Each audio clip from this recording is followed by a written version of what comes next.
is an easiest thing in the world to have an opinion about, but it is the hardest thing in the world to do. നമ്മുടെ വട്ടമേശയിലെ parenting സീരീസിലെ 2ാമത്തെ എപ്പിസോഡാണ്. നമ്മുടെ കൂടെയുള്ളത് consultant സൈക്കോളജിസ്റ്റും relationship കോച്ചുമായ മുയിസ് കടയ്ക്കലാണ്. Welcome sir. Thank you. അപ്പോൾ degree ഏത് ഫീൽഡായിരുന്നു? സൈക്കോളജി തന്നെയായിരുന്നു. PSc psychology. PGയും അത് തന്നെയായിരുന്നു, സൈക്കോളജി തന്നെയായിരുന്നു. ഓക്കെ. ഈ ഒരു ഫീൽഡിലേക്ക് വരാനുള്ള കാരണം എന്താണെന്ന് പറയാമോ? ശരിക്കും സൈക്കോളജി എന്ന ലക്ഷ്യത്തോടു കൂടി വന്നതല്ല. എനിക്ക് ഇഷ്ടപ്പെട്ടൊരു വിഷയം ആയതുകൊണ്ടും ഇഷ്ടപ്പെട്ട വിഷയങ്ങളിൽ ഒരു വിഷയം ആയതുകൊണ്ടൊക്കെ അങ്ങനെ കടന്നു വന്നതാണ്. ഫിലോസഫിയും സൈക്കോളജിയും ലിറ്ററേച്ചറൊക്കെ ഇഷ്ടപ്പെടുന്ന ഒരാളാണ്. മനുഷ്യ മനസ്സുകൾ കൊണ്ട് അത് താല്പര്യമുള്ള ആളാണ്. അതെ, ആഗ്രഹിക്കുന്ന ഒരാളാണ്. അപ്പൊ അതുകൊണ്ടിട്ട് അങ്ങനെ വന്ന് എത്തിപ്പെട്ടാണെന്നേ പറയാൻ പറ്റും. ഞാൻ അങ്ങനെ ലക്ഷ്യം വെച്ച് വന്ന ആളല്ല. അത് പഠിച്ചത് ഇതിന് വേണ്ടിയിട്ടും അല്ല, സൈക്കോളജിസ്റ്റ് ആകാനും വേണ്ടിയിട്ടും അല്ല. പക്ഷെ ഇഷ്ടമാണ് ആ വിഷയം, അതുകൊണ്ട് അങ്ങനെ എത്തിയത്. ഓക്കെ. അപ്പോൾ ഇന്നത്തെ എപ്പിസോഡിൽ നമ്മൾ ഒരുപാട് ആളുകൾക്ക് റിലേറ്റ് ചെയ്യാൻ പറ്റുന്ന കുറേ കാര്യങ്ങളാണ് സംസാരിക്കാൻ പോകുന്നത്. അതായത് ഇപ്പം ചെറുപ്പത്തിൽ നമ്മൾ അനുഭവിച്ചിട്ടുള്ള പാരൻസിൻ്റെ അടുത്ത് നിന്നുണ്ടായിട്ടുള്ള കുറേ കാര്യങ്ങളെക്കുറിച്ചാണ്. ഒരുപാട് ആൾക്കാർക്ക് റിലേറ്റ് ചെയ്യാൻ പറ്റും എന്നാണ് എൻ്റെ വിശ്വാസം. അപ്പം അതിലാദ്യം എനിക്ക് തോന്നുന്നു ഫസ്റ്റായിട്ട് നമ്മൾ സംസാരിക്കേണ്ടത് ഇമോഷണൽ അവൈലബിലിറ്റിനെ കുറിച്ചാണ്. അപ്പോൾ ഇമോഷണൽ അവൈലബിലിറ്റി എന്ന് പറയുമ്പോൾ പലർക്കും ഒരു തെറ്റിദ്ധാരണ ഉണ്ട്. അതായത് എപ്പോഴും കുട്ടിയുടെ കൂടെ ഉണ്ടായിരിക്കുമ്പം അവർ ഇമോഷണൽ അവൈലബിൾ ആയിരിക്കും പാരൻസ് എന്നുള്ളൊരു സംഭവം. അങ്ങനെ ഒരു കാര്യമുണ്ടോ? ശരിയായത് എനിക്ക് തോന്നുന്നു ഇമോഷണൽ അവൈലബിലിറ്റി ഒരു വലിയ ഫാക്ടർ തന്നെയാണ്, താങ്കൾ പറഞ്ഞ പോലെ. അതിനേക്കാൾ പ്രധാനമാണ് അവൈലബിലിറ്റി. ഓക്കെ, അവൈലബിലിറ്റി എന്ന് പറയുമ്പോൾ നമുക്ക് ആ കുട്ടിയുടെ ഇമോഷണൽ അപ്ബ്രിങ്ങിങ്ങിന് ആവശ്യമായ കാര്യങ്ങളാണ്. അവൈലബിലിറ്റി മീൻസ് ആ കുട്ടിയുടെ നീഡിനനുസരിച്ചിട്ട് അതിൻ്റെ ഇമോഷൻസിനെ അക്സെപ്റ്റ് ചെയ്യുന്ന വിധത്തിൽ അതിനെ നർച്ചർ ചെയ്യുന്ന അല്ലെങ്കിൽ അതിനാവശ്യമായി വരുന്ന കാര്യങ്ങൾ പ്രൊവൈഡ് ചെയ്യാൻ ഒരു പ്രൊവൈഡർ അനിവാര്യമാണ്. അത് ഏറ്റവും നല്ല പ്രൊവൈഡർ അമ്മ തന്നെയാണ്. നമുക്ക് അതിന് താഴെയാണ് മറ്റാരും. കാര്യം അത്രയും ബയോളജിക്കലി കണക്റ്റഡ് ആയത് കൊണ്ട് തന്നെ കുട്ടിയുടെ ഇമോഷണൽ സപ്പോർട്ട് എപ്പോഴും ആഗ്രഹിക്കുന്നത് അമ്മയിൽ നിന്ന് തന്നെയാണ്. അവൈലബിലിറ്റി നമുക്ക് സാധ്യമായാൽ ഇമോഷണൽ അവൈലബിലിറ്റി പതിയെ സാധ്യമാകുമെന്നാണ് എനിക്ക് മനസ്സിലാകുന്നത്. ഇമോഷണൽ അവൈലബിലിറ്റി ചിലപ്പോൾ പെട്ടെന്ന് നമുക്ക് സാധ്യമായെന്ന് വരില്ല. അതിപ്പോൾ ഈ പറഞ്ഞ പോലെ നമുക്കത് നേരിട്ട് തന്നെ ഇരിക്കണം എന്നുമില്ല. ഇപ്പം ഒരുപാട് പാരന്റ്സ് ഇപ്പം ദൂരെയൊക്കെ വർക്ക് ചെയ്യുന്ന ആൾക്കാരുണ്ടാവില്ല, എപ്പോഴും കുട്ടിയുടെ അടുത്തുണ്ടാവാൻ ചാൻസ് ഇല്ല. പക്ഷെ ഞാൻ ചോദിക്കുന്നത് ഇപ്പം അങ്ങനെയുള്ള പാരന്റ്സിന് ഇമോഷണലി അവൈലബിൾ ആവാൻ പറ്റില്ല. തീർച്ചയായിട്ടും അതാണ്. അവർക്ക് അവരുടെ കുട്ടിയുടെ ഒരു ഗ്രോത്ത് സ്റ്റേജ് ഉണ്ടല്ലോ, എസ്പെഷ്യലി അവരുടെ ഒരു 5 വയസ്സ് അല്ലെങ്കിൽ 3 വയസ്സ് എന്നുള്ള ഘട്ടങ്ങളുണ്ട്. ഈ ഘട്ടത്തിലൊക്കെ കുട്ടിയുമായിട്ട് നമ്മൾ ഉണ്ടാക്കുന്ന ഒരു ബോണ്ടിങ് ഉണ്ട്. That is called what I say availability. ആ കുട്ടി ആവശ്യപ്പെട്ടപ്പോഴെല്ലാം നമ്മൾ കൂടെ ഉണ്ട് എങ്കിൽ ശേഷം നമുക്ക് ഏത് ദൂരത്തിരുന്നും കുട്ടിയെ കണക്ട് ചെയ്യാം. ഒരു പ്രായം കഴിയുന്നത് വരെ ഉദ്ദേശിക്കുന്നത്. ആ ഇമോഷൻസ് എന്ന് പറയുമ്പോൾ നമുക്ക് എന്താ പറയുക, അത് മെഷർ ചെയ്യാൻ പറ്റുന്ന ഒരു സാധനമല്ലല്ലോ. But it can be extended to any far. That means എത്ര ദൂരത്തിലിരുന്ന് നമുക്ക് അത്രയും കണക്റ്റഡ് ആയ മനുഷ്യരുന്ന് വേണമെങ്കിൽ നമുക്ക് കോളിലൂടെയോ നിരന്തരമായ വീഡിയോ കോളിലൂടെയോ സംസാരത്തിലൂടെയോ ഒക്കെ നിലനിർത്തി കൊണ്ടുപോകാനായിട്ട് നമുക്ക് സാധിക്കും. ഇടക്ക് ഒരു ഇൻറ്റർമീഡിയറ്റ് മീറ്റിങ്ങുകളോ ഒക്കെ ആയി വെച്ച് നമുക്ക് സാധ്യമാകും. പക്ഷെ പലപ്പോഴും അത് ഹസി സൂചിപ്പിച്ച പോലെ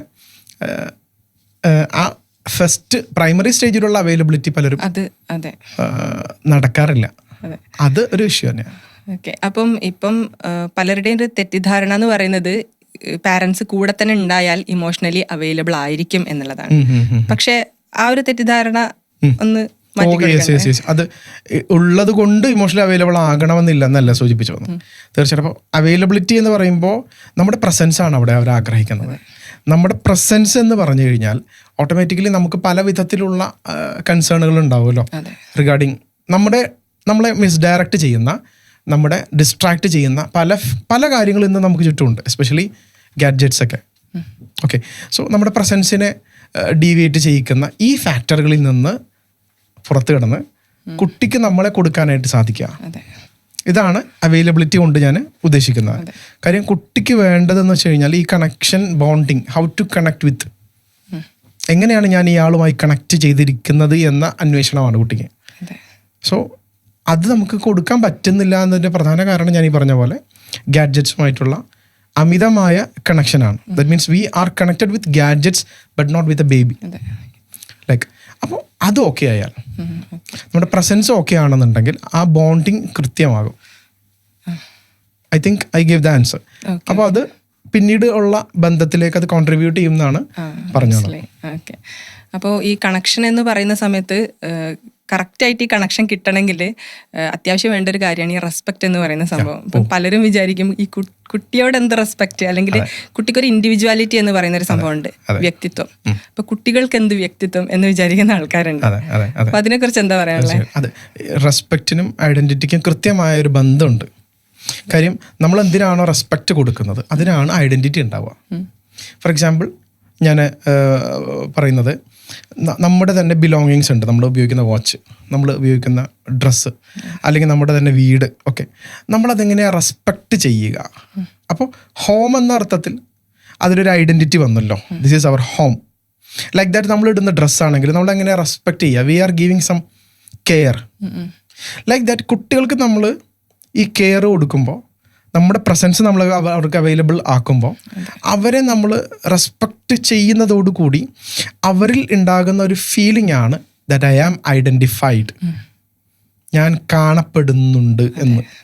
ആ കാണപ്പെടുന്നുണ്ട് എന്ന ബോധമാണ് ഒരു വസ്തുവിനോ ഒരു വ്യക്തിക്കോ ഐഡൻറ്റിറ്റി ബോധം, ദാറ്റ് മീൻസ് ഐഡൻറ്റിറ്റി കൊടുക്കുന്നത്, കോൺഫിഡൻസും കൊടുക്കുന്നത്.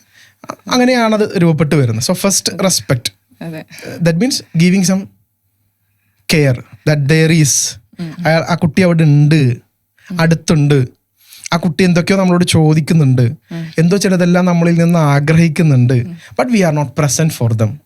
ഒരു വാല്യൂ കൊടുക്കുക. യാ, അതിനാണ് റെസ്പെക്ട് എന്ന് വിളിക്കുക. That means we are not saying that. അപ്പോൾ നേരത്തെ ഹാസി സൂചിപ്പിച്ചൊരു കാര്യമുണ്ടല്ലോ, റെസ്പെക്ട്. കുട്ടിക്ക് എന്താ റെസ്പെക്ട്? കുട്ടിക്ക് നമ്മൾ ഉദ്ദേശിക്കുന്ന റെസ്പെക്ട് എന്ന് വെച്ചാൽ എഴുന്നേറ്റ് നിന്ന് കൈവൂപ്പുന്ന റെസ്പെക്ട് അല്ല. ഐ സീ യു, നിന്നെ ഞാൻ കണ്ടിട്ടാ, നിന്നെ ഞാൻ കണ്ടേ എന്നൊക്കെ നമ്മൾ പറയുമല്ലോ, ഒന്ന് കൊഞ്ചിച്ചൊക്കെ നമ്മൾ പറയുമ്പോൾ ഓക്കെ, അപ്പോൾ അവർ തിരിച്ചറിയാണ് ഞാനിവിടെ ഉണ്ടെന്ന് അറിയാലേ എന്നുള്ള രീതിയിൽ അങ്ങനെ കിട്ടുന്ന സാധനമാണ് ഈ ഐഡന്റിറ്റി എന്ന് പറയുന്നത്. I am your baby. ഇപ്പൊ വ്യക്തിത്വത്തോട് ചേർന്ന് നിൽക്കുന്ന ഒരു സംഭവമാണ് ഈ പേഴ്സണൽ സ്പേസ് എന്ന് പറയുന്നത്. അത് എല്ലാവർക്കും ഉണ്ട്. അപ്പം നേരത്തെ ഇപ്പം കുട്ടികൾക്ക് എന്ത് റെസ്പെക്ട് എന്ന് ചോദിക്കുന്ന ആൾക്കാർക്ക് സ്വാഭാവികമായിട്ടും വരുന്നൊരു ചിന്തയാണ് ഇവർക്ക് പേഴ്സണൽ സ്പേസ്, കുട്ടികൾക്ക് എന്ത് പ്രൈവസി, എന്ത് പേഴ്സണൽ സ്പേസ് എന്ന് ചോദിക്കുന്നത്. അപ്പോൾ എന്താണ് ശരിക്കും അങ്ങനെയുള്ളൊരു, ഇപ്പോൾ ആ രീതിയിൽ കാണുന്ന പാരൻസിനോട് എന്താ പറയാനുള്ളത്? ഇപ്പോൾ പേഴ്സണൽ സ്പേസ് എന്ന് പറയുമ്പം ചെറിയ കുഞ്ഞുങ്ങൾക്ക് പോലും അത് ആവശ്യമുണ്ട് എന്നാണോ? സ്പേസ് എന്ന ടേമിന് നമുക്ക് വേണമെന്നുണ്ടെങ്കിൽ അവരുടെ ഒരു സെൽഫ് റിലയൻസ് എന്ന് നമുക്ക് വേണമെങ്കിൽ പറയാം. ദാറ്റ് മീൻസ് അവർക്ക് അവരെ തന്നെ നിർണ്ണയിക്കാനുള്ള, അവർക്ക് അവരുടെ കാര്യങ്ങളെ ചൂസ് ചെയ്യാനുള്ള, തിരഞ്ഞെടുക്കാനുള്ള, സെലക്ട് ചെയ്യാനുള്ള ഒരവസരം. ഇതിനെയാണ് നമ്മൾ ഇടം കൊടുക്കുക എന്ന് പറയാം. സ്പേസ്, ഇടം എന്നതിന് എനിക്ക് തോന്നുന്നു ഇംഗ്ലീഷിൽ കൃത്യമായ സ്പേസിൻ്റെ അർത്ഥം വരുമോ എന്ന് എനിക്കറിയില്ല. പക്ഷെ ഒരു ഇടം കൊടുക്കുക, അവസരം കൊടുക്കുക എന്നത് തന്നെയാണ് ഈ സ്പേസ് കൊണ്ട് അർത്ഥമാക്കുക. ദാറ്റ് മീൻസ് അവർ നമ്മുടെ വീടിനകത്ത് അവർക്ക് എന്താണ് റോള്. ഫോർ എക്സാമ്പിൾ, അച്ഛനാണ് തീരുമാനിക്കുന്നത് കടയിൽ നിന്ന് എന്ത് വാങ്ങിക്കണം, അല്ലെങ്കിൽ ബില്ല്, കറണ്ട് ബില്ല് അടക്കുന്ന കാര്യം മനസ്സിലാകുന്നുണ്ടോ? അതിൽ ഓരോ വ്യക്തികൾ, ഓരോരോ ആളുകൾ അവരവരുടെ ഫങ്ഷൻസ് എന്ത് ചെയ്യുന്നുണ്ട്, ചെയ്യുന്നവരാണ്. ഓരോരുത്തർക്ക് ആ റോളുകൾ അവർ തന്നെ ഉണ്ടാക്കി വെച്ചതുണ്ടാകാം. That means I am not for ഒരു പ്രത്യേക ആൾ ഇന്നത് ചെയ്യണം എന്നല്ല ഞാൻ പറഞ്ഞു വന്നത്. ഒരു സിസ്റ്റത്തിനകത്ത് നമുക്ക് ഡിവിഷൻ സംഭവിക്കും, വർക്ക് ഡിവിഷൻ സംഭവിക്കും. അതാണ് ഒരു ഹെൽത്തി ആയിട്ടുള്ള ഒരു സിസ്റ്റത്തിൻ്റെ ലക്ഷണം. എല്ലാവർക്കും അപ്പോൾ ഈ വർക്ക് പിന്നെ എന്താ പറയുക, ഇയാൾ ചെയ്യണം എന്നല്ല പറഞ്ഞു വന്നത്, അത് ആരെങ്കിലുമൊക്കെ ചെയ്യും, ഇന്നേതാളാണ് ചെയ്യുന്നത്. അപ്പോൾ ഇതുപോലെ ആ കുട്ടിക്ക്, ആ ചെറിയ കുട്ടിക്ക് എന്തൊക്കെയാണ് അവിടെ, ആ കുട്ടിക്കുള്ള റോൾ എന്താണ്. ഫോർ എക്സാമ്പിൾ, ആ ചെറിയ കൊച്ച് ചിലപ്പോൾ നമ്മുടെ ഹാപ്പിനെസ്സിൻ്റെ സോഴ്സ് ആയിരിക്കും. So what is that is the എന്താ പറയുക, സ്പേസ്. ഓക്കെ, സോ സ്പേസ് എന്നതുകൊണ്ട്, ഇടം എന്നത് കൊണ്ടിട്ട് ഞാൻ പറഞ്ഞു വരുന്നത്, ആ കൊച്ചിന് മാത്രം തരാൻ പറ്റുന്നൊരു സാധനമാണ് ഇന്നസെൻസ്. ആൻഡ് ആ സാധനം ഉണ്ടല്ലോ, ഇന്നസെൻസിൽ നിന്നുള്ളൊരു ഉണ്ടാകുന്ന തരത്തിലുള്ള നമുക്ക് കിട്ടുന്നൊരു സന്തോഷമില്ല, ആ കൊച്ചിൻ്റെ ചിരികൾ, കളികൾ. അപ്പോൾ അതിന് സമയം കൊടുക്കുക, അതിനൊരിടം കൊടുക്കുക. ആ കൊച്ചിൻ്റെ കളികളുണ്ടല്ലോ, അതിനെ കണ്ടെന്ന് നടിക്കുന്നതിലൂടെ നമ്മൾ കൊടുക്കുന്നത് ആ കൊച്ചിനൊരു ഇടം കൊടുക്കുകയാണ്. ഇപ്പം നമ്മളാണെങ്കിലും ഇപ്പം എന്താ പറയുക, ആളുകൾ കൂടുതലായിട്ട് ചില കാര്യങ്ങളിൽ ഇടപെടുമ്പോൾ എനിക്കൊരു പേഴ്സണൽ സ്പേസ് ഉണ്ട്, അതിൽ കയറുന്ന ഇഷ്ടമല്ല എന്ന് പറയല്ലോ. അതുപോലെ കുട്ടികൾക്ക് ഇങ്ങനെ അവരുടെ പേഴ്സണൽ സ്പേസിലേക്ക് കയറുമ്പം ഇഷ്ടപ്പെടാതിരിക്കുമ്പം അത് പല പാരൻസും അംഗീകരിക്കാതിരിക്കാന്ന് പറയുന്നത്. എന്താണ് ഈ ചെറിയ കുട്ടികളുടെ പേഴ്സണൽ സ്പേസ്? ഇപ്പം ഈ പറഞ്ഞതുമായിട്ട് റിലേറ്റഡ് ആയിട്ടുള്ളതാണോ? അതായത് ഞാൻ സൂചിപ്പിച്ച ഒരു സ്പേസ് മീൻസ് ശരിക്കും പറഞ്ഞു കഴിഞ്ഞാൽ നമുക്ക് അവരുടെ ഐഡന്റിറ്റിയെ ക്രിയേറ്റ് ചെയ്യുന്ന സ്പേസിനെ കുറിച്ചിട്ടാണ്. ഇപ്പോൾ താങ്കൾ സൂചിപ്പിച്ച ഒരു സ്പേസുമായിട്ട് ബന്ധപ്പെട്ട് പറയുന്നത് വെച്ച് കഴിഞ്ഞാൽ അവരിൽ ഫോക്കസ്ഡ് ആണ്. ഓൾമോസ്റ്റ് ഒരു 5 years വരെ കുട്ടികൾ സെൽഫ് സെൻറ്റേഡ് ആണ്, എനിക്കുള്ളതാണ്. ദാറ്റ് മീൻസ് ഓൾമോസ്റ്റ് ഒരു 3 years ഒക്കെ വരെ നമുക്ക് എനിക്ക് വേണം എന്ന ചിന്തയാണ്. എൻ്റെതാണ്, അച്ഛൻ എൻ്റെതാണ്, അമ്മ എൻ്റെതാണ്, വീട് എൻ്റെതാണ്, കളിപ്പാട്ടം എൻ്റെതാണ്. പക്ഷെ കുറച്ചങ്ങോട്ട് കഴിയുമ്പോഴേക്ക് കുട്ടി റിയലൈസ് ചെയ്യുന്നു this is not just for me, എനിക്ക് മാത്രം ഉള്ളതല്ല ഇതൊന്നും എന്ന് തിരിച്ചറിയുന്നു. സോ ആ കുട്ടിക്ക് അവിടെ നമുക്കപ്പോഴും സ്പേസിൻ്റെ ഒരു കാര്യം വരിക എന്ന് വെച്ച് കഴിഞ്ഞാൽ എൻ്റേത് കൂടിയാണ് എന്ന് അതിനെ റീറൈറ്റ് ചെയ്യുമ്പോഴാണ്. എന്ന് വെച്ച് കഴിഞ്ഞാൽ ചേട്ടന് ഉള്ളതുപോലെ എൻ്റേത് കൂടിയാണ്. ഓക്കെ, അതിന് എന്നെ എന്ത് ചെയ്യണം, ദാറ്റ് മീൻസ് ആ കൊച്ചിനെ എന്ത് ചെയ്യണം, ആ പാരന്റ് ആ വിധത്തിൽ തന്നെ പരിഗണിക്കണം. അവര് കൊടുക്കുന്നതാണ് സ്പേസ് എന്നാണ് ഞാൻ പറഞ്ഞു വന്നത്. അതിൽ പെടുന്ന സംഭവം തന്നെയല്ലേ പ്രൈവസി എന്ന് പറയുന്നത്? അതുമായിട്ട് എങ്ങനെ റിലേറ്റ് ആയിട്ട്? പ്രൈവസി ശരിക്കും കൺസേൺ ആയിട്ട് വരിക ഓൾമോസ്റ്റ് നമുക്ക് ഒരു അഡോളസൻസിന്റെ സ്റ്റാർട്ടിങ്ങിലാണ് പ്രൈവസിയുടെ ആവശ്യകത രൂപപ്പെട്ട് വരുന്നത്. പ്രൈവസി ശരിക്കും പറഞ്ഞു കഴിഞ്ഞാൽ ഒരാളുടെ ഐഡന്റിറ്റിയുടെ ഭാഗം തന്നെയാണ്.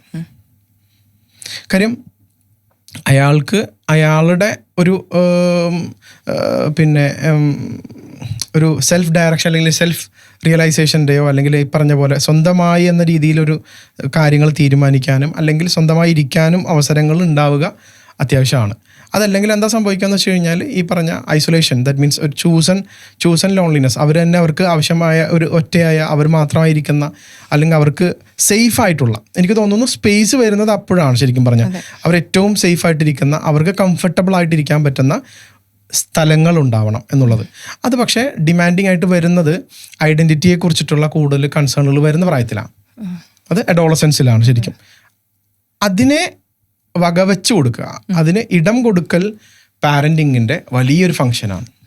അതായത് നമ്മുടെ കൺട്രോളിനൊരു ലിമിറ്റ് ഉണ്ടാവണം. അതെ അതെ അതെ. കൺട്രോളിങ് മീൻസ് അവർക്ക് അവരുടെ ചില വാക്കുകൾ തൊട്ട് അവരുടെ ചില പ്രവർത്തികളാണെങ്കിലും ഇനി അവരുടെ ഇരുത്തങ്ങളാണെങ്കിലും അവരുടെ ചില ചെറിയ ചെറിയ ആഗ്രഹങ്ങൾ അപ്പോഴും അത് അവർക്ക് ഗുണപ്പെടുന്ന കാര്യമാണെങ്കിൽ തീർച്ചയായിട്ടും ആ ഒറ്റയ്ക്ക് ഇരുത്തങ്ങൾ, ചിലപ്പോൾ ആ ഒരിത്തിരി നേരമുള്ള പാട്ട് കേൾക്കലുകൾ, ചിലപ്പോൾ ഇത്തിരി നേരമുള്ള പുറത്തു പോകലുകളൊക്കെ ചിലപ്പോൾ അവരുടെ മെന്റൽ സ്റ്റെബിലിറ്റിയെ ഗുണപ്പെടുന്ന കാര്യമാണെന്നുണ്ടെങ്കിൽ ഇറ്റ് മസ്റ്റ് ബി, അതായത് അവരെ ഹാപ്പി ആക്കുന്ന കുറച്ച് കാര്യങ്ങളുണ്ടാവും.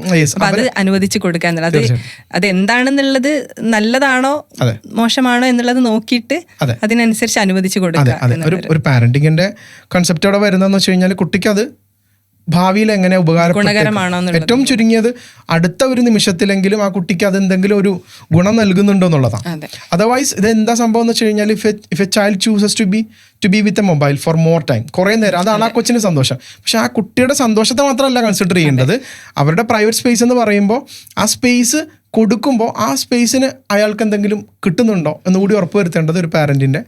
പക്ഷെ അത് നൽകണം എന്നത് പലപ്പോഴും നമുക്ക് സാധിക്കാറില്ല. അത് ഒരു പാർട്ട് ഓഫ് ഫാമിലി ആണല്ലോ. അത് നമ്മളിങ്ങനെ മൊത്തത്തിൽ ഇത് പറയണ പോലെ എന്താണ് മൊത്തമായും ചില്ലറയായി എടുക്കണ കൂട്ടത്തിൽ പെടുന്നതാണ് പിള്ളേർ. അപ്പോൾ അച്ഛനും അമ്മയ്ക്കും കിട്ടുന്ന പേഴ്സണൽ സ്പേസ് ചിലപ്പോൾ കുട്ടികൾക്ക് കിട്ടണം എന്നില്ല. ബട്ട് അവർക്കും ഈ പറഞ്ഞ പോലെ പേഴ്സണൽ സ്പേസിൻ്റെ ഒരു ആവശ്യകത, എസ്പെഷ്യലി പെൺകുട്ടികൾക്കാണെങ്കിലൊക്കെ. കാര്യം അവർ വളരെ നേരത്തെ തന്നെ ഒരു മെച്യൂർഡ് സ്റ്റേജിലേക്ക് എത്തുന്ന ഒരാളാണ്, എസ്പെഷ്യലി ബയോളജിക്കലി. ഓക്കെ, അപ്പോൾ അവരൊക്കെ ശരിക്കും പറഞ്ഞാൽ അതിനുള്ള സാഹചര്യങ്ങൾ കൊടുത്തില്ലെന്നുണ്ടെങ്കിൽ ഈ പറഞ്ഞ ഇഷ്യൂസ് ചിലപ്പോൾ സംഭവിക്കാം. പേഴ്സണൽ സ്പേസിൻ്റെ ഇഷ്യൂസ് പലപ്പോഴും ചിലപ്പോൾ ആൺകുട്ടികൾക്കിടയിലും പെൺകുട്ടികൾക്കിടയിലൊക്കെ, അത് ചിലപ്പോൾ സഹോദരങ്ങളായിരിക്കും, ചിലപ്പോൾ ചേച്ചിയും അനിയനും തമ്മിലുള്ള അടിപിടികളൊക്കെ നമ്മൾ കാണുന്നുണ്ടാവുക. ഈ സ്പേസിനെ ചൊല്ലിയുള്ള പ്രശ്നങ്ങളാണ് പലപ്പോഴും ഉണ്ടാവുക. ആ പെൺകുട്ടി ചേച്ചി പറയും എനിക്ക് സ്വന്തമായൊരു ഒരു ഇടം വേണം, പക്ഷെ പലപ്പോഴും ചില ആൺകുട്ടികൾക്ക് ഫോക്കസ്ഡ് ആയിട്ടായിരിക്കും ചിലപ്പോൾ സ്പേസുകൾ പോവുക വീടുകളിലെ. അതെ, അതൊരു സത്യമാണ്, നടക്കുന്ന ഒരു കാര്യം, അതൊരു സത്യമാണ്. അതെ അതെ, എങ്കിലും മാറ്റങ്ങൾ ഉണ്ടെങ്കിൽ പോലും പക്ഷെ അത് സത്യമാണ്. എല്ലാവർക്കും വേണം ആ ഒരു സ്പേസ്. അതെ അതെ. ഇപ്പം നേരത്തെ റെസ്പെക്റ്റിന്റെ കാര്യം പറഞ്ഞു. അപ്പോൾ ഈ റെസ്പെക്റ്റിൽ വരുന്ന കാര്യം തന്നെയല്ലേ നമ്മളിപ്പോൾ ഒരു ഇൻഡിവിജ്വാലിറ്റി റെസ്പെക്ട് ചെയ്യാന്ന് പറയുന്ന പോലെ തന്നെയല്ലേ ഈ ഡിസിഷൻ മേക്കിങ്ങിൽ കുട്ടികളെ നമ്മൾ തയ്യാറെടുപ്പിക്കാന്ന് പറഞ്ഞാൽ ഇപ്പം ചില ആൾക്കാരെ ഞാൻ കണ്ടിട്ടുണ്ട് വലുതായി കഴിഞ്ഞാലും പാരന്റ്സിനെയും കൂട്ടിയിട്ട് എല്ലായിടത്തും പോകുന്നത്. ഇപ്പം ഒരു കോളേജിലെത്തി കഴിഞ്ഞാൽ പോലും ഒരു കാര്യം ചെയ്യാൻ വേണ്ടിയിട്ട് പാരന്റ്സിനെയും കൂട്ടിയിട്ട് ഇപ്പൊ യൂണിവേഴ്സിറ്റിയിലെ ഒരു കാര്യത്തിന് വേണ്ടിയിട്ടാണ് പോകുന്നതെങ്കിൽ അങ്ങനെയുള്ള ഒരുപാട് പേരെ കണ്ടിട്ടുണ്ട്. അപ്പം അല്ലെങ്കിൽ സ്വന്തമായിട്ടൊരു ഡിസിഷൻ എടുക്കാൻ കഴിയാതിരിക്കുക എന്തെങ്കിലും ഒരു കാര്യം വരുന്ന സമയത്ത്. അപ്പൊ ഇത് ചെറുപ്പത്തിലെ പ്രിപ്പയർ ചെയ്തെടുക്കേണ്ട ഒരു സംഭവമല്ലേ? അതെ, പ്രോബ്ലം സോൾവിങ് എന്ന് പറയുന്ന ഒരു സ്കിൽ വളരെ ചെറുപ്പത്തിലെ തന്നെ അത് ചിലപ്പോൾ ഒരു കുട്ടി എന്തെങ്കിലും ഒരു കളിപ്പാട്ടം അയാളുടെ കയ്യിൽ ഇട്ടിട്ട് അതിനെ ചൊല്ലി കരയുന്നതായിരിക്കാം. നമ്മളത് ഊരി കൊടുക്കുമായിരിക്കും. പക്ഷെ ആ കുട്ടി കൊണ്ടിട്ട് അതെങ്ങനെ ഊരുന്നതെന്ന് നമ്മൾ സങ്കല്പിച്ച് നോക്കുക. ആ കുട്ടി നീ ഒന്നൊന്ന് ശ്രമിച്ചു നോക്ക് എന്ന് പറയുമല്ലോ നമ്മൾ. ഇതേപോലെ ആ കുട്ടിയെ ചുറ്റിപ്പറ്റി ഒരുപാട് ആ കുട്ടിയുടെ ചുറ്റുമുള്ളതെല്ലാം ആ കുട്ടിക്ക് വളരാനുള്ള സാഹചര്യങ്ങളാണ് എല്ലാം. ഈവൻ ഡ്രസ്സ് ഇടുന്നത്, ഭക്ഷണം കഴിക്കുന്നത്, ചിലപ്പോൾ ആ കുട്ടി എന്തെങ്കിലും വേണമെന്ന് പറഞ്ഞ് കരയുന്നത് വരെ ആ കുട്ടിയുടെ നമുക്ക് ഇൻ്റർവ്യൂ ചെയ്യാനുള്ള ആ കുട്ടിയുടെ വളർച്ചയുമായിട്ട് കണക്റ്റഡ് ആയിട്ടുള്ള സാധ്യതയാണ്. അപ്പോൾ അവിടെ നമുക്ക് ചെയ്യാൻ പറ്റുന്നതെന്ന് വെച്ച് കഴിഞ്ഞാൽ മേക്ക് ദം ഇൻവോൾവ് ദംസെൽസ്. അവരെ കൊണ്ട് തന്നെ എന്ത് ചെയ്യുക, അതിൽ ഭാഗവാക്കാവാനും ആൻഡ് കീപ്പ് അവർ സെൽഫ് ആസ് എ ഷാഡോ എന്ന രീതിയിൽ. ഇപ്പോൾ അവരുടെ കാര്യത്തിൽ മാത്രമല്ല, ഇപ്പം വീട്ടിൽ പല കാര്യങ്ങളും വലിയ വലിയ കാര്യങ്ങളിൽ തീരുമാനം എടുക്കുന്ന സമയത്ത് ഈ കുട്ടികളുടെ അഭിപ്രായങ്ങൾ വെറുതെയെങ്കിലും ഒന്ന് ചോദിക്കുന്നത് നല്ലതല്ലേ? അതെ അതെ അതെ അതെ. അതിന് എനിക്ക് തോന്നുന്നു ശരിക്കും അങ്ങനെ ഒരു ടൈപ്പ് ഓഫ് കമ്മ്യൂണിക്കേഷൻ രീതിയുള്ള വീടുകളാണെങ്കിൽ അത് കുറച്ചുകൂടി എളുപ്പമായിരിക്കും. Because asking husband to wife and wife to husband, they are asking each other what is your opinion. അങ്ങനെ ചോദിച്ചു കേൾക്കുന്ന കുട്ടികൾക്ക് തീർച്ചയായിട്ടും അവിടെ ഒരു ഇടം ഉണ്ടാവും. ഇതിപ്പം ഞാൻ ചോദിച്ചത് എന്താന്ന് വെച്ചാല്, ഇപ്പൊ നമ്മൾ വീട് മാറുന്നു എന്ന് വിചാരിക്കുക. അപ്പൊ നമ്മൾ വീട് മാറാൻ തീരുമാനിക്കുന്നു, ഇവര് തമ്മിൽ സംസാരിക്കുന്നതിന്റെ പുറമെ വെറുതെ അപ്പൊ കുട്ടിയുടെ അഭിപ്രായം നമ്മൾ എടുക്കണമെന്നില്ല, പക്ഷെ എന്നാലും ഈ ഒരു ഡിസിഷൻ മേക്കിങ്ങിൽ കുട്ടീനെയും കൂടെ ഇൻക്ലൂഡ് ചെയ്യിക്കുന്നു എന്നുള്ള രീതിയിൽ കുട്ടീനോട് ഇങ്ങനെയുള്ള കാര്യങ്ങൾ സംസാരിക്കുന്നത് നല്ലതായിരിക്കില്ലേ? അവർക്ക് ഭാവിയിൽ നമ്മളെയും ഒരു എന്താ പറയാ കൺസിഡർ ചെയ്തു എന്നുള്ളൊരു സംഭവം. അവർക്ക് നേരത്തെ പറഞ്ഞ കാര്യം തന്നെയാണ്, ഐഡന്റിറ്റിയുടെ കാര്യം പറഞ്ഞല്ലോ. അവർക്ക് ഇത്തരം ചർച്ചകൾ നടക്കുന്ന വേദികളിൽ അവർക്കതൊരു വർക്ക്ഷോപ്പ് പോലെ തന്നെയാണ്, ഒരു ട്രെയിനിങ് പീരീഡ് പോലെ തന്നെയാണ് അവരുടെ. എസ്പെഷ്യലി ഈ അഡോളസെന്റ് ഏജിലൊക്കെ അങ്ങനെ തന്നെയാണ്. ഇവർ സംസാരിക്കുന്നത് കാണുന്നുണ്ടല്ലോ എന്നാണ് ഞാൻ സൂചിപ്പിച്ചു വന്നത്. ഇവർ പരസ്പരം കൊടുക്കുന്ന സ്പേസ് ഇല്ലേ, ദാറ്റ് മീൻസ് മ്യൂച്വൽ കൺസിഡറേഷൻ, അത് കണ്ടാണ് ഇവർ വളരുന്നത്. സോ ഇവർക്ക് ഈ കുട്ടിയിൽ ഈ പറഞ്ഞ ഒരു എന്താ പറയുക ഒരു ഡിസിഷൻ പറയാനുള്ള അല്ലെങ്കിൽ അവരുടെ സ്വന്തം അഭിപ്രായങ്ങൾ പ്രകടിപ്പിക്കാനുള്ള ഒരു അവസരം കിട്ടുന്നത് പാരൻസ് കൊടുക്കുന്നതിലൂടെയാണ്. അപ്പോൾ അവർ ആ ഒരു സ്ഥലത്ത് പ്രസന്റ് ആണെന്നുണ്ടെങ്കിൽ they can ask their opinion also. Okay, they can consider them. Through that they are giving എന്താ പറയുക ഒരു affirmation that you are also capable to be here. ഇവിടെ ഇരിക്കാൻ നിങ്ങൾ യോഗ്യരാണ്, നിങ്ങളുടെ ഒപ്പീനിയൻസ് അത്യാവശ്യമാണ്. അപ്പോൾ അത് അങ്ങനെ തന്നെ എന്ത് ചെയ്യണം, അപ്പോഴേ തന്നെ വളരെ കുഞ്ഞിലെ തന്നെ ആ ഒരു സാധ്യത, പ്രത്യേകിച്ച് അഡോളസെന്റ് ഏജ് മുതലേ തന്നെ അവർക്ക് അത് പ്രൊവൈഡ് ചെയ്താൽ ഭാവിയിൽ അത് നല്ല ഗുണം ചെയ്തേക്കാം. ഓക്കെ, ഇപ്പം പല പാരൻസിനും കണ്ടുവരുന്ന, ഇപ്പം എനിക്ക് തോന്നുന്നത് കേൾക്കുന്ന അല്ലെങ്കിൽ കാണുന്ന എല്ലാവർക്കും റിലേറ്റ് ചെയ്യാൻ പറ്റുന്ന ഒരു കാര്യമായിരിക്കും കമ്പാരിസൺ എന്ന് പറയുന്നത്. പല പാരൻസും എന്തെങ്കിലും ഒരു കാര്യം ഉണ്ടെങ്കിൽ, ചെറിയ കാര്യങ്ങളാണെങ്കിലും വലിയ കാര്യങ്ങൾ, ഇപ്പോൾ പഠിക്കുന്ന കാര്യത്തിൽ മാത്രമായിരിക്കില്ല, ഇപ്പം വീട്ടിൽ കാര്യങ്ങൾ എങ്ങനെ ചെയ്യുന്നു എന്നത് വെച്ചിട്ട് തന്നെ അപ്പുറത്തുള്ള കുട്ടിയായിട്ടും കസിൻസ് ആയിട്ടൊക്കെ കമ്പയർ ചെയ്യുന്ന ഒരു പരിപാടി ഉണ്ട്. നീ അവരെ കണ്ട് പഠിക്കുക, നീ എന്താ ഇങ്ങനെ, അവരെ കണ്ടില്ലേ, അങ്ങനെ പറയുന്ന ഒരു സംഭവം ഉണ്ടല്ലോ. അപ്പൊ അത് കുട്ടീന്റെ കോൺഫിഡൻസിനെ എങ്ങനെ ബാധിക്കും? മോഡലുകളെ നമുക്ക് മുമ്പിൽ വെക്കാവുന്നതാണ്. നല്ല മാതൃകകൾ എപ്പോഴും നമുക്കൊരു കോമ്പിറ്റൻസി, ഒരു ടൈപ്പ് ഓഫ് എന്താ അച്ചീവ് ചെയ്യണം എന്നുള്ളൊരു മോഹവും ആഗ്രഹവും ഒക്കെ നമ്മളിൽ ഉണ്ടാക്കും. നല്ല മാതൃകകളെ ക്രിയേറ്റ് ചെയ്യാം. കമ്പാരിസൺ എന്ന് പറഞ്ഞ സംഭവത്തെ നമുക്ക് പൂർണ്ണമായിട്ടും നമുക്ക് മോശമാണെന്ന് പറയാൻ സാധിക്കില്ല.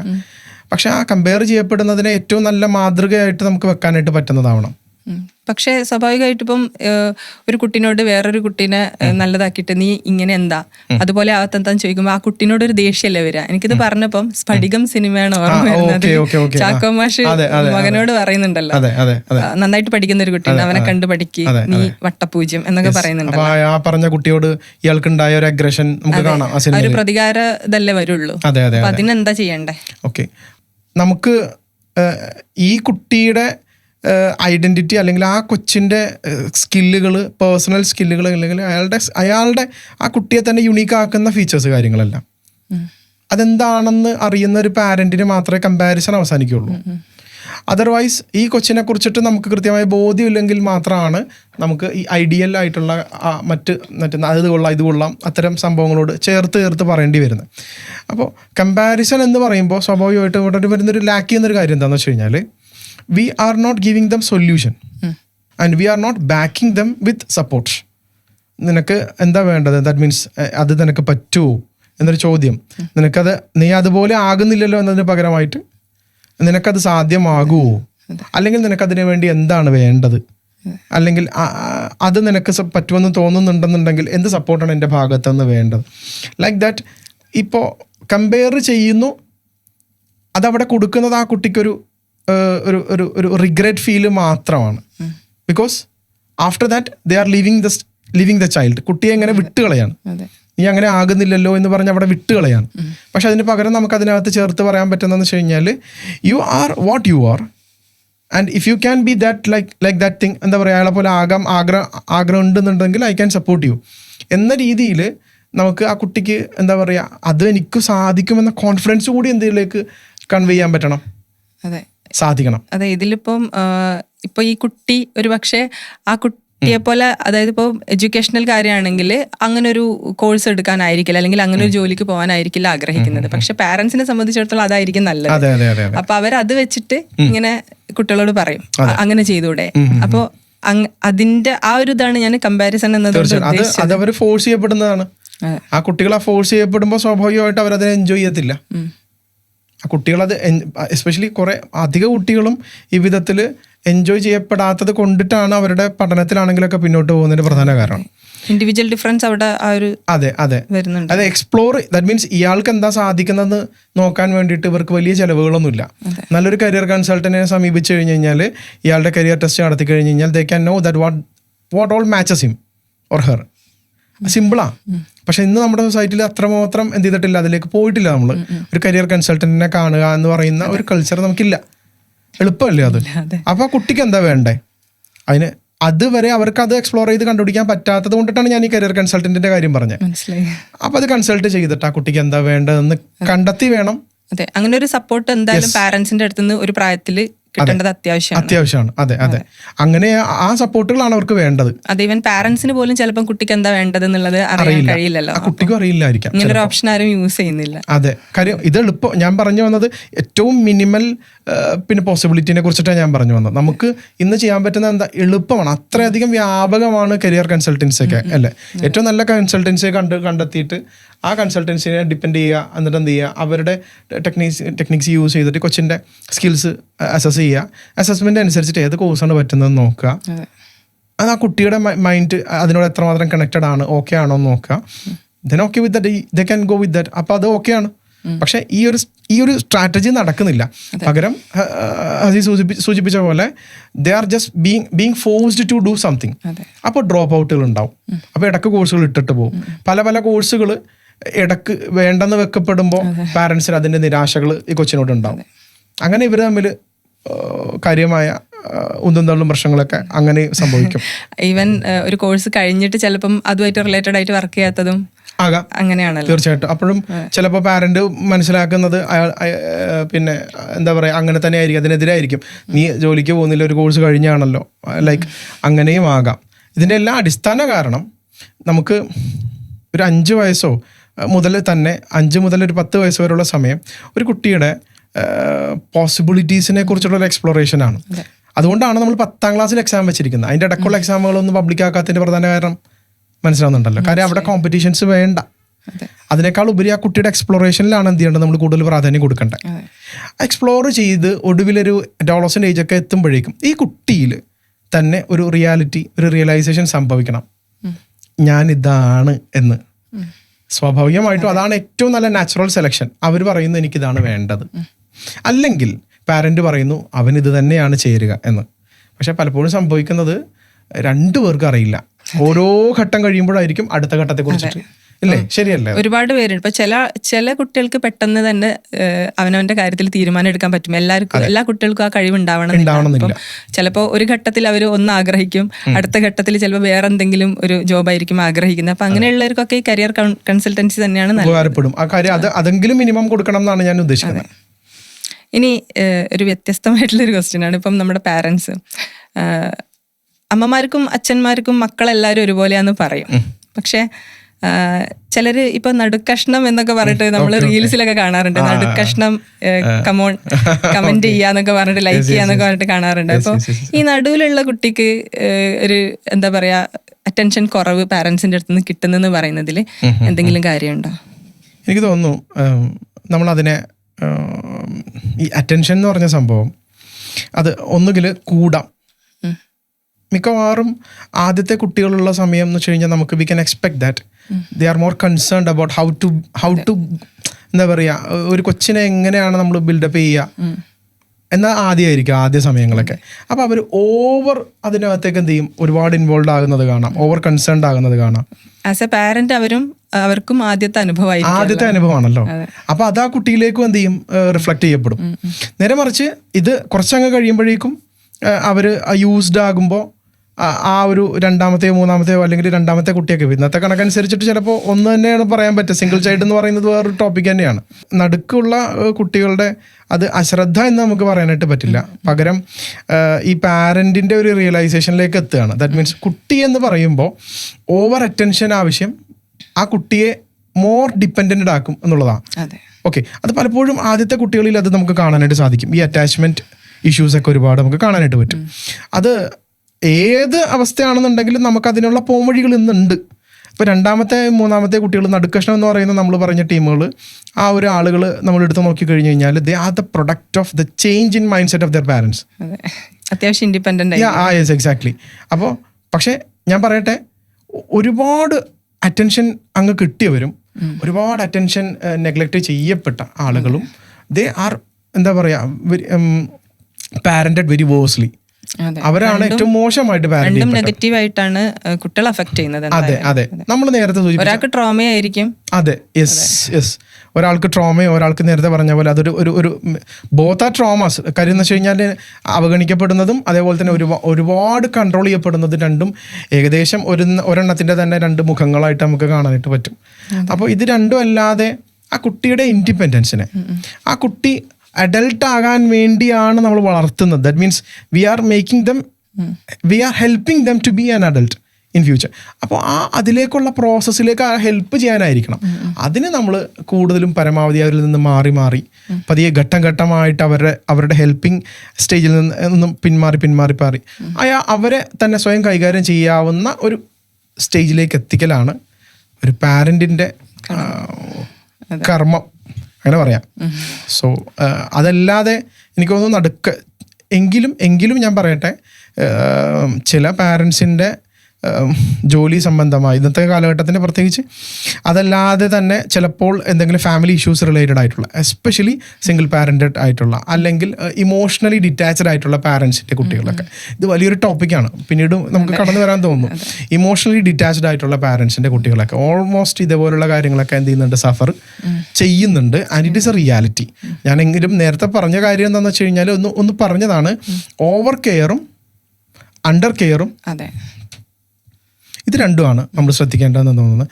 എസെൻഷ്യൽ ആയിട്ടുള്ള കെയർ, അവർക്ക് ആവശ്യമായ കാര്യങ്ങൾ കൊടുക്കുക, കൂടുതൽ ഡിപ്പെൻഡൻ്റ് ആക്കുന്നതും കൂടുതൽ അൺകെയർഡ് ആക്കുന്നതും ശ്രദ്ധിക്കുക എന്നുള്ളതാണ്. പിന്നെ ഇപ്പോൾ ഈ അടുത്ത് ഒരു നിയമമൊക്കെ വന്നിട്ടുണ്ട്, ബോഡി ഷെയ്മിങ് ചെയ്യുകയാണെങ്കിൽ ഇനി കേസ് കൊടുക്കുക എന്നുള്ളൊരു സംഭവം ഉണ്ടല്ലോ. അപ്പം ഈ ബോഡി ഷെയ്മിങ് സ്വന്തം വീട്ടിൽ നിന്ന് തന്നെ അനുഭവിക്കുന്ന കുട്ടികളാണ് കൂടുതലുള്ളത്. ഇപ്പം എന്തിന്റെ പേരിലാണെങ്കിലും, നിറത്തിന്റെ പേരിലാണെങ്കിലും, ഇപ്പം എനിക്ക് വീട്ടിൽ നിന്നല്ല, പക്ഷെ ഹൈറ്റ് ഉള്ളത് കൊണ്ട് ബോഡി ഷെയ്മിങ് ചെറുപ്പത്തിൽ സ്കൂളിൽ നിന്നൊക്കെ ഉണ്ടായിട്ടുണ്ട്. അപ്പൊ അത് ആ രീതിയിൽ പാരന്റ്സും ചെയ്യാറുണ്ട് പലപ്പോഴും. ഇപ്പം എന്റെ കാര്യമല്ല, ഞാൻ പൊതുവെ പറയാണ്. അപ്പം നിറത്തിന്റെ പേരിലാണെങ്കിലും, ഇപ്പൊ ഹൈറ്റ് ഡിഫറൻസസ്, അങ്ങനെയുള്ള പല കാര്യങ്ങളിൽ വീട്ടിൽ നിന്ന് തന്നെ. ഇപ്പം ഒരു എക്സാമ്പിൾ പറയുകയാണെങ്കിൽ, ഇപ്പൊ ഒരു ഡ്രസ്സ് എടുക്കാൻ പോകുന്ന സമയത്ത് നിനക്കത് ചേരില്ല, നിനക്ക് ഈ നിറമായതുകൊണ്ട് എല്ലാ ഡ്രസ്സും ചേരില്ല, അപ്പൊ ഇത് എടുത്താൽ മതി. അപ്പൊ ആ കുട്ടിക്ക് ഇഷ്ടമുള്ള ഒരു ഡ്രസ്സ് ഇടാനുള്ള ഇത് അവിടെ ഇല്ലാണ്ടാവാണ്. അപ്പം അതിനെക്കുറിച്ച് എന്താ പറയാനുള്ളത്? എനിക്ക് തോന്നുന്നു ബോഡി ഷെയ്മിങ് മെയിൻലി അത് ഒരു പാരൻറ്റിങ്ങിൽ തന്നെ ഏറ്റവും വേഴ്സ്റ്റ് ആയിട്ടുള്ള ഒരു പാരൻറ്റിങ് മെത്തേഡാണ്. കാര്യം ടു കൺട്രോൾ ദം. പൊതുവെ ബോഡി ഷെയ്മിങ് അല്ലെങ്കിൽ അതുപോലെയുള്ള ചില ഒരു നെഗറ്റീവ് ടൈപ്പ് ഓഫ് പാരൻറ്റിങ് നമുക്ക് വിളിക്കാൻ വേണമെങ്കിൽ അതിനെ, അത് ആ കുട്ടികളിൽ ഉണ്ടാക്കുന്നത് ബാഡ് അഫർമേഷനാണ്. ഞാനിതാണ് എന്ന നിരന്തരമായ, അത് ഒരു തവണ പറയുന്നതല്ലോ ഉദ്ദേശിക്കുന്നത്, പലപ്പോഴായി ആ കുട്ടിയെ. അതുകൊണ്ടാണ് അത് കൺട്രോളിങ് ചെയ്യാൻ ഉപയോഗിക്കുന്ന ഒരു ടെക്നിക്കാണ്, ടൂളാണെന്ന് പറയാൻ കാരണം. പലപ്പോഴും അതെ, അത് ഇപ്പം അതിന്റെ കൂടെ തന്നെ ഒരു കാര്യം പറയുന്നത് എന്താ വെച്ചാൽ, ഇപ്പൊ പബ്ലിക്കിൽ പോകുന്ന സമയത്ത് ഇപ്പൊ ഒരു കുട്ടി മേ ബി ചിലപ്പം ലേസി ആയിരിക്കാം, പഠിക്കാനൊക്കെ ഭയങ്കര ഉഴപ്പായിരിക്കും, മറ്റേ കുട്ടി ചിലപ്പോൾ ആയിരിക്കില്ല, ഇനിയിപ്പോൾ അതല്ലെങ്കിൽ അനുസരണക്കേടായിരിക്കാം. അപ്പൊ ഇത് പബ്ലിക്കിൽ നിന്ന് ഇങ്ങനെ പറഞ്ഞുകൊണ്ടിരിക്കുന്ന സ്വഭാവം ചില പാരന്റ്സിനുണ്ട്. അവന് അങ്ങനെ തന്നെയാ, മടിയന ഭയങ്കരം, അല്ലെങ്കിൽ പറഞ്ഞാൽ കേൾക്കൂല, തീരെ അനുസരണ ഇല്ല എന്ന് എപ്പോഴും പറഞ്ഞുകൊണ്ടിരിക്കുമ്പോൾ അതുപോലെ ഈ കുട്ടി ആയി മാറും. അങ്ങനെയുണ്ടോ ഇത്, ഈ നെഗറ്റീവ് അഫർമേഷൻസിന്റെ? അതെ, അത് ആ നെഗറ്റീവ് അഫർമേഷൻസ് കുട്ടികൾക്ക് മാത്രമുള്ളതല്ല, ഇവർ തന്നെ ഇത് പറഞ്ഞ് ഇവർക്കും അത് എന്തെയ്തിരിക്കുന്നു, പാരൻസിന് ഈ പറഞ്ഞ പോലെ അവരും അതിൽ നിന്ന് മാറി നിൽക്കുകയാണ്. ആ ഒരു പാരന്റിങ് എന്ന് പറഞ്ഞ ഡ്യൂട്ടിയിൽ നിന്ന് അവർ പുറത്ത് നിൽക്കുകയാണ്. കാര്യം യെസ്, കാര്യം അവരതിൽ നിന്ന് മാറി, ഇനി എനിക്കൊന്നും ചെയ്യാനില്ല എന്നതാണ് അവരുടെ വർത്തമാനത്തിലുള്ള കാര്യം. ഓക്കെ, സോ അഫർമേഷൻസ് എന്ന് പറയുമ്പോൾ അത് കുട്ടികളെ മാത്രമല്ല, പറയുന്ന ആളെ കൂടി എന്ത് ചെയ്യും, അത് ബാധിക്കും. കാര്യം ഇവൻ ഇത് ശരിയാവില്ല എന്ന് പറയുന്ന ആളും മനസ്സിനകത്ത് പറയുന്നത് അതിനെതിരെ ഒന്നും സംഭവിക്കാൻ പോകുന്നില്ല എന്ന് തന്നെയാണ്. അപ്പൊ ഇയാളും മാറും, പലരങ്ങനെ പറയുന്നത് കേട്ടിട്ടുണ്ട്. അപ്പൊ അത് എന്താ പറയാ, അതുകൊണ്ട് പിന്നെ അവര് ചിന്തിക്കുന്ന, അവർ ഈ കുട്ടിക്ക് സജസ്റ്റ് ചെയ്യുന്ന കാര്യങ്ങളൊക്കെ പറഞ്ഞല്ലോ, അതെല്ലാം ഈ കുട്ടിയുടെ ഈ ഒരു നെഗറ്റീവ് സൈഡിൽ നിന്നുകൊണ്ടായിരിക്കും ചിന്തിക്കുക. ഇവനത് പറ്റുമോ, ഇവനത് ചെയ്യാനായിട്ട് സാധിക്കുമോ? കാര്യം already they have that condition in there mind. ഇവൻ ഇങ്ങനെയാണ്, ഒരു പൊട്ടെ.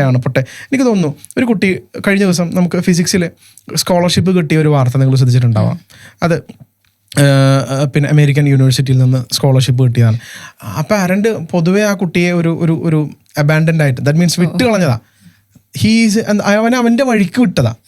ഓക്കെ, സംഭവിച്ചത് എന്താണെന്ന് വെച്ച് കഴിഞ്ഞാൽ, ഒടുവിൽ ഇപ്പോൾ അവർ പിന്നെ റിഗ്രറ്റ് ചെയ്യുന്ന കാര്യം എന്താണെന്ന് വെച്ച് കഴിഞ്ഞാൽ, ശരിക്കും അവൻ്റെ എന്താ പറയുക, ഞങ്ങൾക്ക് കൃത്യമായ രീതിയിൽ എന്ത് ചെയ്യാൻ പറ്റിയില്ല, മെൻറ്റർ ചെയ്യാനായിട്ട് സാധിച്ചില്ല.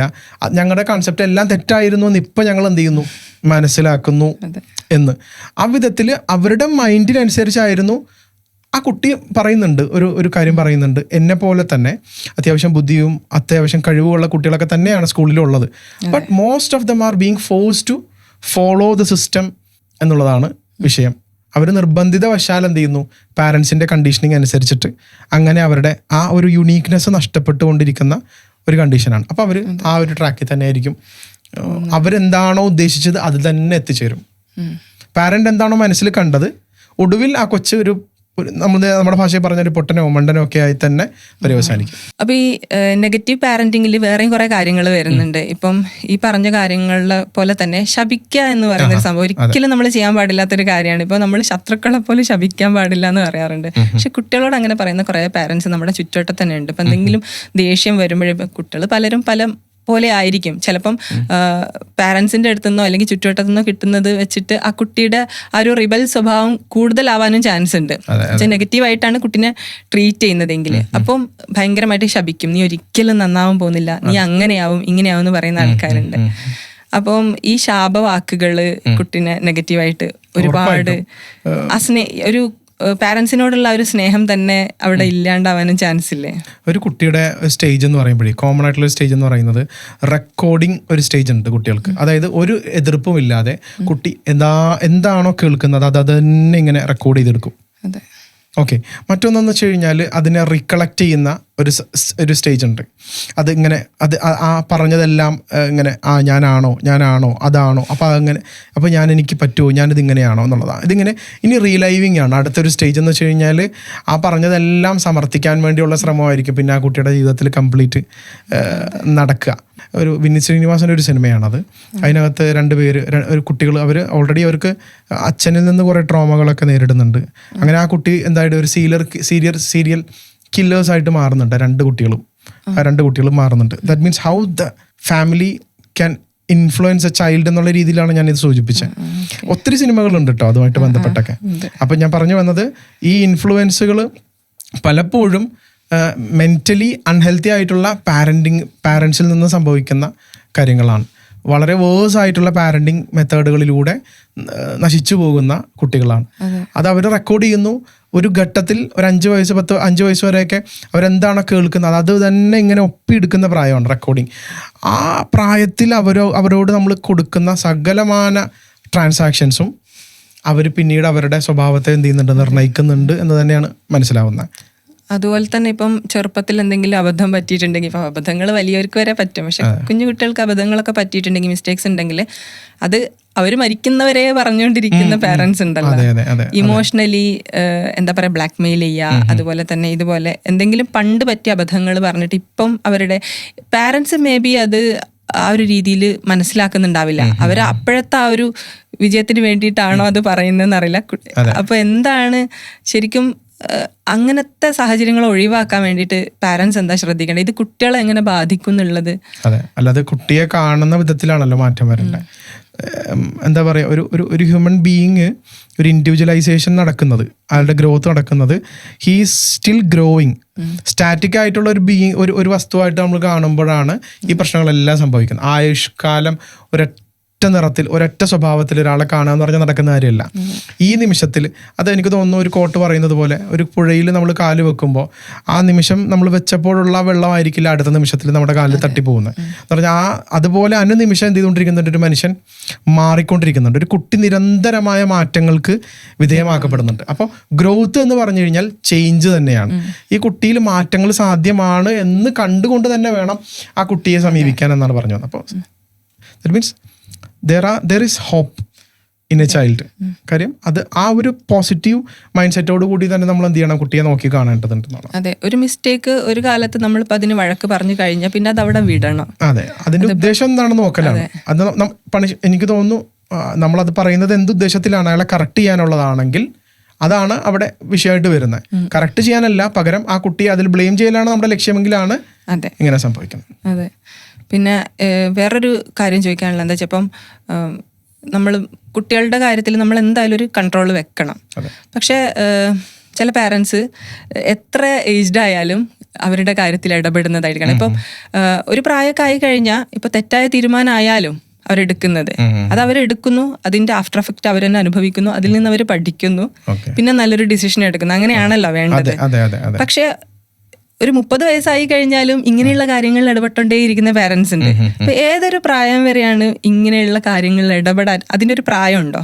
അങ്ങനെയാണെങ്കിൽ അല്ല, ശരിക്കും ഒരു 5 വയസ്സ് ശേഷം ശരിക്കും നമ്മുടെ ഒരു പ്രൈമറി ലെവൽ എന്ന് പറയുന്നത് തുടങ്ങുന്നത് അങ്ങനെയാണല്ലോ. സ്കൂൾ സിസ്റ്റം തന്നെ 6 വയസ്സ് ഒക്കെ തന്നെയാണ് ഒരു 1ാം ക്ലാസ് സ്റ്റാർട്ട് ചെയ്യുന്നത്. ശരിക്കും അവിടെ മുതൽ തന്നെ ശരിക്കും കുട്ടിയെ നമ്മൾ ഇന്ന ഏജ് മുതലെന്നല്ല, അന്ന് മുതൽ തന്നെ നമ്മൾ അവരുടെ എന്താ പറയുക ഡിസിഷൻസിന്, അവരുടെ യുണീക്കായിട്ടുള്ള തോട്ടിനൊക്കെ നമ്മൾ എന്ത് ചെയ്യണം, പ്രാധാന്യം കൊടുത്ത് തന്നെ കൊണ്ടുപോകണം. കാര്യം നമ്മുടെ ലക്ഷ്യം ഒരു ഡിപ്പെൻഡിങ് ആയിട്ടുള്ള ഒരു ആളെ ഉണ്ടാക്കലല്ല, നിർമ്മിച്ചെടുക്കലല്ല. പകരം നമ്മളിൽ നിന്ന് സ്വതന്ത്രനായ, നമ്മളിൽ നിന്ന് എല്ലാ ആവശ്യങ്ങൾ കൊണ്ടും സ്വതന്ത്രനായ, സ്വയമേവ തന്നെ കാര്യങ്ങളെല്ലാം ചെയ്യാനും സ്വയം ഒരു പരിധി വരെയൊക്കെ സ്വന്തം ഇമോഷൻസിനെ കൺട്രോളും ചെയ്യാൻ സാധിക്കുന്ന ഒരാളെയാണ് നമ്മൾ നിർമ്മിച്ചെടുക്കുന്നത്. അതായിരിക്കണം ലക്ഷ്യവും. നേരെ മറിച്ച് നമ്മൾ നേരത്തെ പറഞ്ഞ വിധത്തിലാണ് പോകുന്നതെന്നുണ്ടെങ്കിൽ ഞാൻ പറയുന്നത് തീർച്ചയായിട്ടും ആ പാരന്റ് വിൽ സഫർ. കാര്യം അത് 30 വയസ്സ് കഴിഞ്ഞാലും ഇനി 40-50 വയസ്സ് കഴിഞ്ഞാലും still that child will be എന്താ പറയുക എ ബേബി ഫോർ ദം. അത് തുടർന്ന് അയാളുടെ വിവാഹ ജീവിതത്തെ, അയാളുടെ എന്താ പറയുക മാതാവോ അല്ലെങ്കിൽ മാതൃ റോളിനെയൊക്കെ എന്ത് ചെയ്യും, അത് കാര്യമായിട്ട് ബാധിക്കും. കാര്യം അവരപ്പോഴും ചൈൽഡ്ഹുഡ് ബെയർ ചെയ്ത് നടക്കുന്ന ആൾക്കാരാണ്. ലാസ്റ്റ് ക്വസ്റ്റ്യൻ ആണ്. ഇപ്പം നമുക്ക് വളരെ ഇമ്പോർട്ടൻ്റ് ആയിട്ടുള്ള കാര്യം എന്താണെന്ന് വെച്ചാൽ, ഇപ്പം പണിഷ്മെന്റ്, നമുക്ക് പണിഷ്മെന്റ് വേണോ വേണ്ടേ എന്നുള്ളൊരു കാര്യം. ഇപ്പോൾ പണ്ട് പറയും ഒലക്ക കൊണ്ട് അടിച്ചിട്ടായിരിക്കണം കുട്ടിനെ വളർത്തേണ്ടത് എന്ന് പറയുന്ന പാരൻസ് ഉണ്ട്. പക്ഷെ ഇന്നത്തെ പാരൻസ് അങ്ങനെ വല്ലാണ്ട് ഇല്ലാന്നല്ല, പക്ഷെ വളരെ കുറവാണ്. ഇവൻ വഴക്ക് പറയാൻ പോലും പേടിയാണ് കുട്ടികളെ. ഇനി പറഞ്ഞാൽ തന്നെ കുട്ടികളെ അത് മാനസികമായിട്ട് പല രീതിയിൽ ബാധിക്കുന്നുണ്ട്. ഇപ്പൊ സൂയിസൈഡ് വരെ നടക്കുന്നുണ്ട് കുട്ടികൾക്ക്, ഇപ്പൊ ടീച്ചേഴ്സിന്റെ അടുത്ത് നിന്നൊക്കെ ആണെങ്കിലും. അപ്പൊ ഇത് രണ്ടും അല്ല ശരി എന്നുള്ളൊരു സംഭവമുണ്ട്. അപ്പൊ പണിഷ്മെന്റ് എങ്ങനെ വേണം? ശരിക്കും അതിനൊരു ഉദാഹരണമായിട്ട് പറയാന്ന് വെച്ച് കഴിഞ്ഞാൽ, നമുക്ക് ശിക്ഷ എന്ന് പറയുന്ന ശിക്ഷണം എന്ന വാക്ക് ശ്രദ്ധിച്ചിട്ടുണ്ടാവും. ഈ പണിഷ്മെന്റ് കൊടുക്കുന്നത് നമ്മുടെ ഒരു റോള് നിർവഹിക്കാനും അത് തീർന്നു, ഞാൻ ചെയ്യാനുള്ളത് തീർന്നു എന്ന് പറയാനും മാത്രമാണ് എങ്കിൽ ഇറ്റ് വോണ്ട് എഫക്ട് ദം. നേരെ മറിച്ച് അവർക്ക് എന്തെങ്കിലും കിട്ടണമെന്നും അവരിൽ എന്തെങ്കിലും മാറ്റങ്ങൾ ഉണ്ടാക്കണമെന്നും ഞാൻ ഈ ചെയ്യാൻ പോകുന്ന പ്രവൃത്തിയിലൂടെ അവരെ കറക്റ്റ് ചെയ്യാൻ എനിക്ക് സാധിക്കുമെന്ന് തോന്നുന്ന ഒരു സ്ട്രാറ്റജി വേണം നമ്മൾ എന്ത് ചെയ്യണം. പണിഷ്മെന്റ് എന്ന പേര് വേണമെങ്കിൽ നമുക്ക് ഇടാം, but we cannot do that. ഇപ്പം മിക്കവാറും നമ്മൾ ചിലപ്പോൾ അടിച്ച് ശിക്ഷിക്കുക എന്ന സംഭവം, അടിച്ച് ശിക്ഷിക്കുന്നത് പോലും ആ വേദനയുടെ ഇൻറ്റൻസിറ്റി ചിലപ്പോൾ ആ കുട്ടിയിൽ ഉണ്ടാക്കുന്ന മാറ്റത്തെക്കുറിച്ചിട്ട് ഒരു അളവ് കൃത്യമായി മനസ്സിലില്ലാതെ ചെയ്താൽ അതുണ്ടാക്കാൻ പോകുന്ന വൂണ്ട് എന്ന് പറയുന്നത് അത് ഭീകരമായിരിക്കും. എന്ത് തന്നെ ആണ് അടിക്കാൻ പറ്റുമോ? ഈ അടിക്കുന്ന കാര്യത്തെ ഞാൻ ഉദ്ദേശിക്കുന്നത് എന്ന് വെച്ച് കഴിഞ്ഞാൽ ചില ഇൻഫ്ലിക്റ്റ്, അവരെ പെയിൻ, അവരെ വേദനിപ്പിക്കുക എന്ന ലക്ഷ്യത്തോടു കൂടി, അവരെ ശിക്ഷിക്കുക എന്ന ലക്ഷ്യത്തോടു കൂടി, അവരെ എന്താ പറയുക, അവരെ കരയിക്കുക എന്ന ലക്ഷ്യത്തോടു കൂടി ചെയ്യുന്ന ചില പ്രവൃത്തികളെ കുറിച്ചിട്ടാണ് ഞാൻ പറഞ്ഞു വന്നത്. അതുകൊണ്ട് യാതൊരു ഗുണവും ഇല്ല. നേരെ മറിച്ച് ചില ഘട്ടങ്ങളിൽ, എൻ്റെ അഭിപ്രായമാണ് ഞാൻ വ്യക്തമായിട്ട് പറയുന്നത്, ചില ഘട്ടങ്ങളിൽ ചില കുട്ടികൾക്ക് അല്ലെങ്കിൽ ചില സന്ദർഭങ്ങളിൽ ചില ശിക്ഷണങ്ങൾ അത്യാവശ്യമായി വന്നേക്കാം. പക്ഷേ അതുപോലും എനിക്ക് തോന്നുന്നു നമ്മുടെ പ്രയോറിറ്റി ലിസ്റ്റിലെ ഏറ്റവും ഒടുവിലത്തെ കാര്യമാണ്. ഇപ്പം ഞാൻ പറയുന്നുണ്ട്, നമുക്ക് യുദ്ധം എന്ന് പറയുന്ന സംഭവത്തെ നമുക്ക് അനിവാര്യമെന്ന് പറയാം ചില ഘട്ടങ്ങളിൽ. അതുപോലെയാണ് നമുക്ക് ഏറ്റവും ഒടുവിൽ ഒരു കൈയും നമുക്ക് വേറെ ഇല്ല എന്ന് തോന്നുമ്പോൾ എടുക്കാവുന്ന ഒരു സാധനത്തെയാണ് പലപ്പോഴും പക്ഷെ ആളുകൾ ആദ്യം തന്നെ പയറ്റുന്നത്. അതെ, ഇപ്പൊ പണിഷ്മെന്റിന് പലരും പല രീതി എടുക്കാറുണ്ട്. ഇപ്പൊ നെഗ്ലക്ട് ചെയ്യാറുണ്ട് ചില പാരന്റ്സ്. കുട്ടികൾ എന്തെങ്കിലും തെറ്റ് ചെയ്താൽ പിന്നെ കുറെ നേരത്തേക്ക് അവരോട് മിണ്ടാതിരിക്കുന്നുണ്ട്. അതവരെ മാനസികമായിട്ട് ബാധിക്കോ അതോ അതൊരു ശരിയായിട്ടുള്ള പണിഷ്മെന്റ് രീതിയാണോ? ആ ഇമോഷണലി നെഗ്ലക്ട് ചെയ്യുന്നത് ആ കുട്ടിയിൽ എഫക്റ്റ് ചെയ്യുന്നത് ഏത് വിധത്തിലാണ് എന്നതിനനുസരിച്ചിട്ടാണ്. ആ കുട്ടി വളരെ കണക്റ്റഡ് ആണെങ്കിൽ, നേരത്തെ പറഞ്ഞല്ലോ ഇമോഷണൽ ബോണ്ടിങ്ങിൻ്റെ കാര്യം പറഞ്ഞല്ലോ, ഇമോഷണലി ബോണ്ടഡ് ആയിട്ടുള്ള ഒരു കുട്ടിക്കാണെങ്കിൽ തീർച്ചയായിട്ടും ആ സ്ട്രാറ്റജി എഫക്റ്റീവാണ്. നേരെ മറിച്ച് ഇമോഷണലി കണക്റ്റഡ് അല്ല, അപ്പോൾ അവരെന്താ ചെയ്യുക?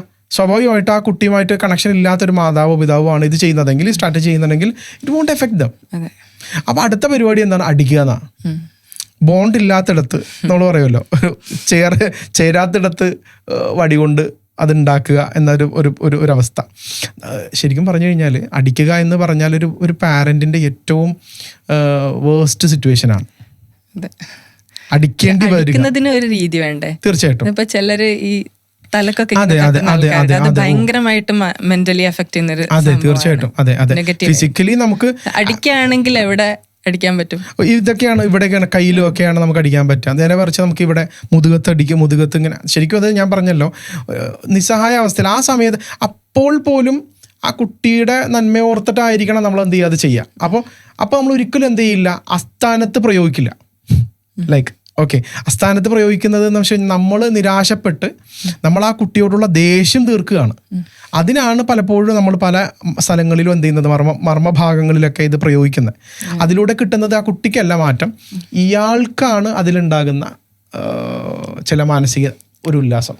ഇപ്പം പറഞ്ഞു വന്നത് ഇപ്പം പല പണിഷ്മെന്റ് മോഡുകൾ, അതായത് ഇപ്പം ഒന്നും മിണ്ടാതിരിക്കാനും പാടില്ല, അതായത് വെറുതെ വിട്ടേക്കേണ്ട കാര്യമില്ല, എന്നാൽ ഒലക്ക കൊണ്ട് അടിച്ച് വളർത്തേണ്ട കാര്യമില്ല, അല്ലാതെ നമ്മൾ അവരുടെ നന്മയെ കരുതിയിട്ട് അതിനനുസരിച്ചുള്ള പോസിറ്റീവ്ലി ഒരു റിസൾട്ട് ഉണ്ടാവുന്ന രീതിയിലുള്ള പണിഷ്മെന്റ്സ് മാത്രമേ. എനിക്ക് തോന്നുന്നു പണിഷ്മെന്റ് എന്ന് പറയുമ്പോൾ ഉണ്ടല്ലോ, ശരിക്കും ഒരു ഇമോഷണൽ ഡിറ്റാച്ച്മെന്റ് തന്നെ നല്ല ഒരു പാരന്റിങ് ചെയ്യുന്ന ഒരാളാണെന്നുണ്ടെങ്കിൽ അത് തന്നെ ധാരാളമാണ് ഒരു കുട്ടിക്ക് ശിക്ഷയായിട്ട്. കാര്യം, ചിരിക്കാത്ത അമ്മ, ഒരു ദിവസം ഒരു അടുത്ത് വന്നൊന്നും തലോടാത്ത അച്ഛനോ അമ്മയോ, അതൊരിക്കലും സങ്കല്പിക്കാൻ പറ്റാത്തൊരു കുട്ടിക്ക് അടിപോലും വേണ്ട. പക്ഷെ അത് കിട്ടിയിട്ടില്ലാത്ത കുട്ടികൾക്ക് നല്ല പാരന്റിങ് ആണെങ്കിൽ മാത്രമേ ഇത്. അപ്പോൾ പാരന്റിങ്ങിലാണ് നമുക്ക് അതെങ്ങനെയാണ് നിങ്ങൾ കൊടുത്തേക്കുന്നത്, അത് പ്രകാരമായിരിക്കും നിങ്ങളുടെ ശിക്ഷണ രീതിയും വ്യത്യാസപ്പെട്ട് ഇരിക്കുക. നിങ്ങൾ ബോണ്ടഡ് അല്ല എന്നുണ്ടെങ്കിൽ ചിലപ്പോൾ നിങ്ങൾ എന്തെങ്കിലും നിർബന്ധിക്കപ്പെട്ടേക്കാം, അടിക്കാനും നിർബന്ധിക്കപ്പെട്ടേക്കാം. കുറച്ച് കഴിയുമ്പോൾ ആ അടിയെയും ആ കൊച്ച് ഓവർകം ചെയ്യും. അപ്പോൾ പാരന്റിങ് എന്ന് പറയുന്ന ടോപ്പിക്ക് ഇത് മാത്രമല്ല, ഒരുപാട് കാര്യങ്ങൾ അതിൻ്റെ അണ്ടറിൽ വരുന്നുണ്ട്. അപ്പോൾ അതിനെക്കുറിച്ചുള്ളൊരു സീരീസാണ് വട്ടമേശ. ഇതിപ്പോൾ 2ാമത്തെ എപ്പിസോഡാണ്. അപ്പോൾ എന്തായാലും അങ്ങനെയുള്ള വിഷയങ്ങളായിട്ട് ഇനിയും വരുന്നതായിരിക്കും. എന്തായാലും നമ്മുടെ വട്ടമേശയിൽ വന്നതിന് ഒരുപാട് താങ്ക്സ്. Thank you. നിങ്ങളോടും എൻ്റെ സന്തോഷം അറിയിക്കാം.